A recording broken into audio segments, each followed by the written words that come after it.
Allez, bonjour à tous, j'espère que vous allez bien. On va parler de la société Worldline. Worldline qui s'est complètement effondré depuis pas mal de temps maintenant. On était à des plus hauts, bon, là je peux même pas reculer assez loin, mais on était quasiment à 80 euros et elle n'a pas arrêté de chuter pour avoir un effondrement. C'était en octobre, on a perdu quasiment 58% sur la journée et depuis le point bas qui était quasiment en dessous t'es passé en dessous des 9, et ben on est remonté, on est déjà à 15 euros. Donc on va voir un peu ce qu'il y a d'intéressant sur la société par rapport aux dernières news. Déjà pour commencer, on va faire un peu de comparatif de Worldline. Alors, bien sûr, là, on a un comparatif avec des sociétés qui ont la même valorisation. Je vais du coup rajouter la société Adyen, qui est une société qui a une plus grosse valorisation, mais qui est un peu concurrente à Worldline. Donc, je vais la remettre. Du coup, comme je vous ai dit, la valorisation n'est pas du tout la même. On est sur une valorisation à 4 milliards pour Worldline, 36 pour Adyen, et puis Stoneco, on est à 4,8. Donc, on pourrait la comparer en fait plus à Stoneco. On voit que niveau de nombre d'employés, on remarquera que c'est Worldline qui en a plus. Ce sera peut-être ça qui va falloir qu'ils travaillent aussi, Worldline. Ils ont énormément d'employés par rapport aux autres sociétés qui en ont très peu. Adyen seulement 3008 et Stoneco seulement 7002. Niveau de la valorisation, on remarque une seule chose, c'est que la valeur entreprise est beaucoup plus supérieure, quasiment x2 que le market cap, excusez-moi. Vous voyez que là, la valeur entreprise est seulement à 29, on est à 36 milliards, et même là, pour Stoneco, 4,62 pour 4,81. Donc on voit qu'elle est vraiment beaucoup moins chère que les autres. Pour ce qui est du cours de bourse, c'est à peu près la même chose. Vous voyez que Worldline est la société qui fait le moins bien sur toutes les autres sociétés. Bon, Adyen n'est pas non plus top, on est à moins 25. Stone & Co, plus 39. L'autre plus 43, moins 19. Ouais, donc en fait, on est en retard. Ça c'est clair et net. On va pas regarder le dividende. On sait que Worldline ne verse pas de dividende, donc pas la peine de regarder ça. On va regarder le PER. Alors, on regardera tout à l'heure, mais le PER est un peu différent. Là, on a un PER à 17,95 et Adyen 59, 26 pour Stone & Co. Donc, on remarquera que le PER est bien inférieur aux autres sociétés. Le PEG, lui, est aussi extrêmement bas. On est inférieur à 1, donc c'est le PEG Gap.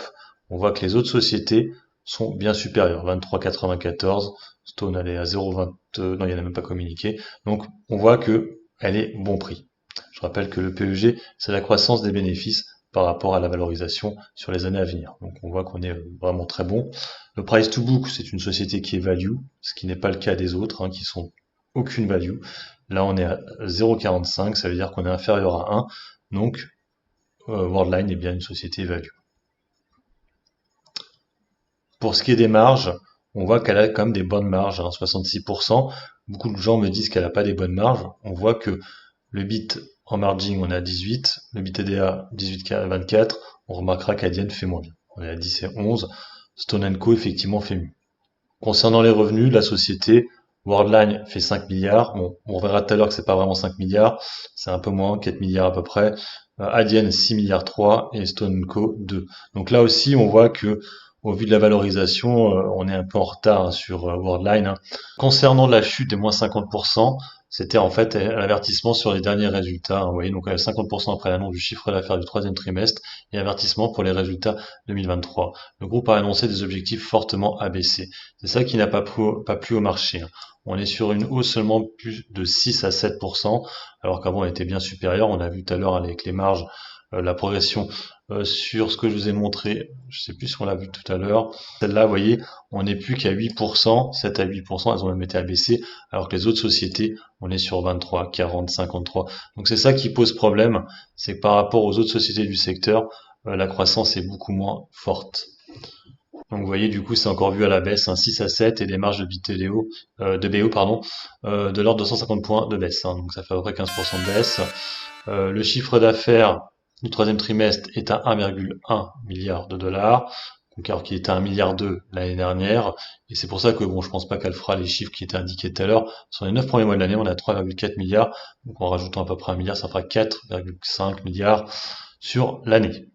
Donc le regain d'intérêt sur la société est due à ça, Crédit Agricole qui pourrait prendre une participation. Donc en fait, ce qui se passe, c'est que Crédit Agricole pourrait acheter des actions de Worldline. Alors je rappelle qu'actuellement Worldline au capital, on a principalement il y a l'État, Six Group, BPI et puis les salariés, tout le reste c'est du flottant. Donc c'est ça qui fait que ça remonte parce que ben on aura une société du coup du CAC 40 parce que bon Worldline est au CAC 40, mais il faut savoir aussi qu'Atos avant avait des positions sur la société, elle a tout vendu, on verra tout à l'heure, mais c'est vrai que avant c'était Atos qui était la société mère de Worldline. Maintenant elle fait plus du tout partie, heureusement parce qu'on voit le niveau d'Atos et c'est ça aussi le problème, on verra après, mais c'est que les dirigeants actuels de Worldline sont des anciennes personnes qui ont travaillé chez Atos. On a vu la gestion d'Atos qui est très catastrophique, et Gilles Grapanet, par exemple, ou Marc-Henri Desportes, et du coup, ça fait que il y a une défiance sur la société, parce qu'on voit qu'Atos, il y a eu, vous avez vu le gadin qu'il y a eu sur Atos, donc ça aide pas non plus. Donc, c'est ce partenariat-là qui fait qu'on pourrait avoir une spéculation à la hausse sur le dossier. Donc, je reviens sur le graphique. Donc, effectivement, on a perdu beaucoup sur la société. Donc là, on a un gap qui a ouvert ici à 23,12. Donc, ça veut dire que ceux qui avaient ici, le lendemain, sur leur compte, ils n'avaient plus que 14 euros. Et après, ça a continué à chuter pour redescendre jusqu'à 8 euros. Plus bas, c'était même pas 8, c'était 9 euros en fait. Et après c'est remonté.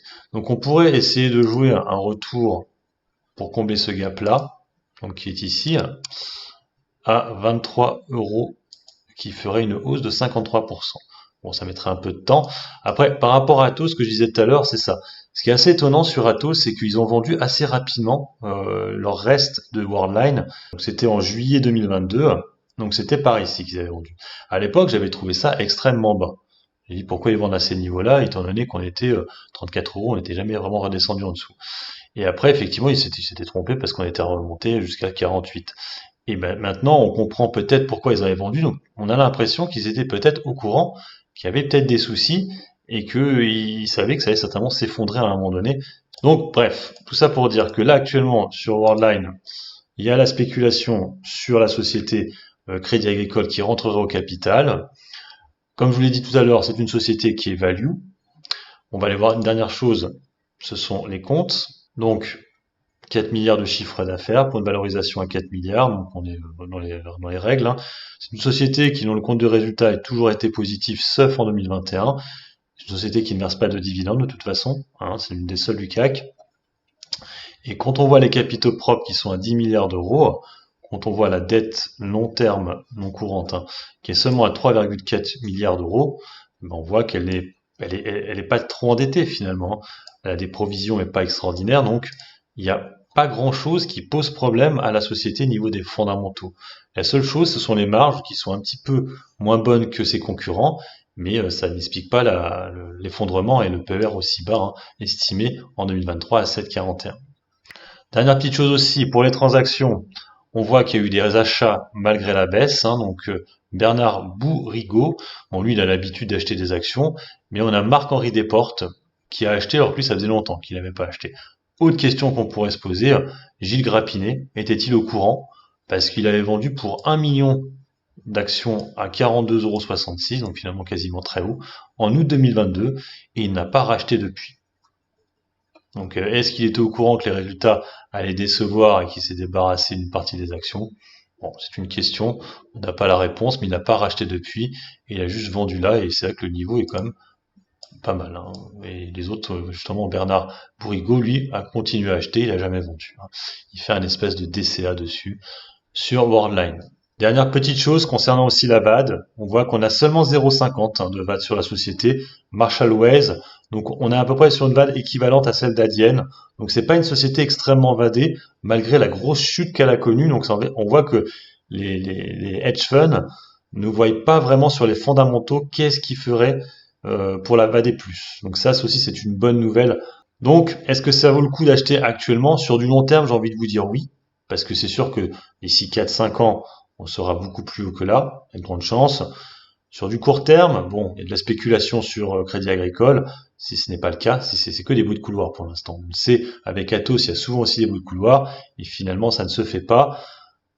À voir, hein, bon, c'est un peu différent Atos, hein, c'est une société Worldline qui a un compte de résultat positif. Donc pour moi, on devrait combler ce gap-là d'ici un an ou deux, hein, 22. Ça ferait une hausse de 56% sur la valeur. Voilà, c'est mon point de vue. N'hésitez pas à mettre des commentaires sous la vidéo. Allez, ciao ciao.